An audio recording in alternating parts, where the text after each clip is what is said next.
This Can't Be Happening at MacDonald Hall by Gordon Korman, age 12. Chapter 6, Round 2. The window of room 201 opened silently, and a shadowy figure climbed out and dropped to the ground. Bruno crept around the edge of the deserted campus, across the dark highway, and over the wrought iron fence that surrounded Miss Scrimmage's finishing school for young ladies. Beside the residence building, he picked up a handful of pebbles and tossed them at a second-floor window. After a few minutes, the window opened, and a familiar head appeared. "Bruno? Is that you?" a familiar voice whispered. "Who else?" said Bruno. "Listen, I have to borrow Petunia for a couple of days." "What for?" "I have to get rid of a friend," Bruno replied. "Can you get her down to me?" "Give me a couple of minutes." Bruno waited. Finally, a cage appeared at the window and began to dangle slowly toward the ground, suspended by an Indian belt, 3 pairs of pantyhose, 1 bathrobe belt, and the bathrobe itself. "Got it," whispered Bruno. "Thanks, Diane." "Don't mention it. Just don't forget to feed her."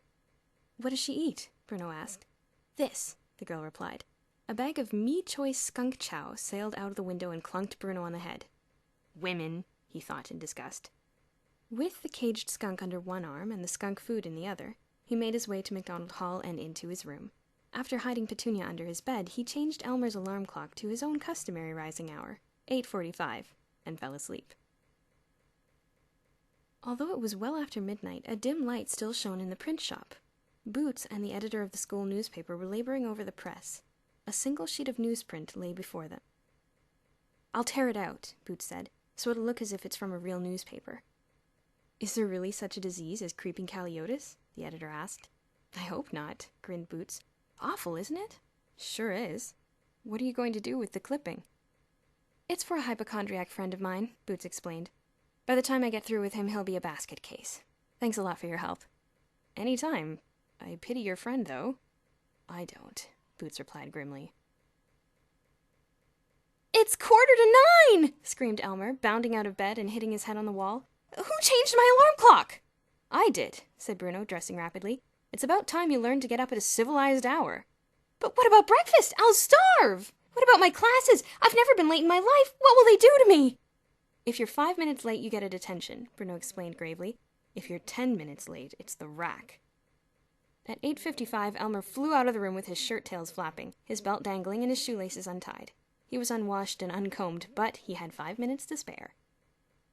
As soon as Elmer had gone, Bruno reached under his bed, pulled out the cage, and opened the door. "Good morning, Petunia. I trust you slept well. How about some breakfast?" Ignoring the food, Petunia stepped daintily around the room, examining her surroundings. "So, okay, no breakfast. I've got to go to class now anyway," said Bruno. "Be a good girl, Petunia, and when Elmer comes in, scare the living daylights out of him." At first light, Boots began to put his plan into action. He checked the phony newspaper article before putting it into his desk drawer. Large red spots. Boots took a small paper bag from under his pillow. It contained a brush and a jar of poster paint. With great care, he began to dab red spots on the face of his sleeping roommate. He examined his handiwork, silently congratulated himself, and went back to bed. When he opened his eyes again at 8, George was just waking up. "George, what's wrong with you?" Boots cried. George turned pale. What do you mean?" he stammered. "There are big red spots all over your face. See for yourself." Boots motioned toward the mirror. George looked at his reflection and shrieked. "What is it? What is it?" Boots gasped. "Oh my gosh, I think I know." He opened his drawer, dug around in the contents, and finally drew out the newspaper article. "This was in Thursday's Star. My mother sent it to me. Listen." He began to read. "Creeping caliotis, a rare tropical disease, has killed 9 people in Toronto within the last 36 hours. The disease is believed to have come to Canada through imported livestock and is highly contagious. Major symptoms are large red spots scattered over the facial area, followed by shortness of breath, then head, throat, and chest pains." Right on cue, George began to puff. "I'm having shortness of breath," he gasped. "I ache all over. I've got creeping caliotis. Get me to the infirmary right away." "No, don't move," Boots cried. "Listen." He continued to read. "Chances of survival are drastically reduced if the victim attempts to move around. Complete bed rest is essential." Boots handed the clipping to George. "Read it for yourself," he said. "You'd better get back to bed right away." George nodded and crept into his bed. The possibility that his life, though barely started, might soon be over, stunned him. "I'll get Dr. Leroy right away," Boots assured him. "But first, no offense, old boy, I think—" He He wheeled out George's quarantine screen and placed it between the two beds, making sure the sign was on George's side. "Creeping Caliotis," George moaned. "Tell the doctor to hurry!" "I will," Boots promised. "But don't you move from your bed. You need complete bed rest or you've had it." Boots picked up his books and headed for class, leaving George at death's door.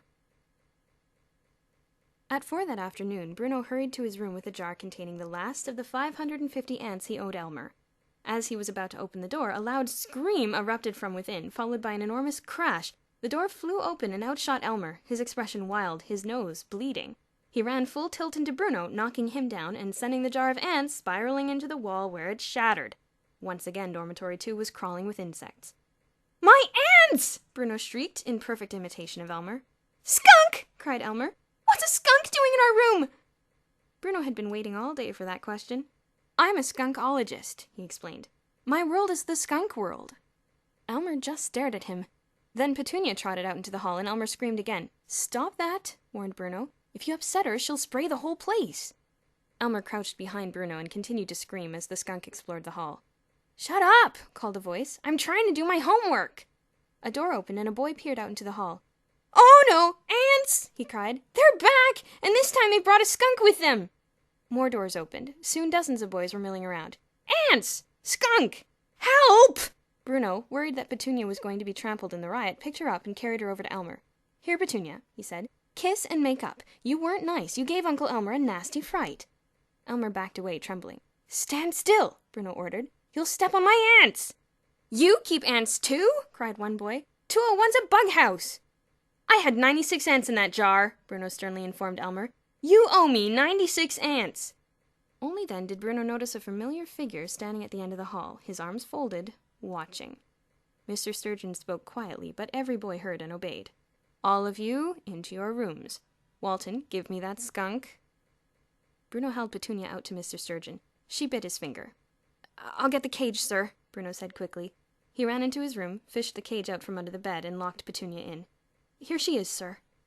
"You carry it," ordered Mr. Sturgeon, "and follow me.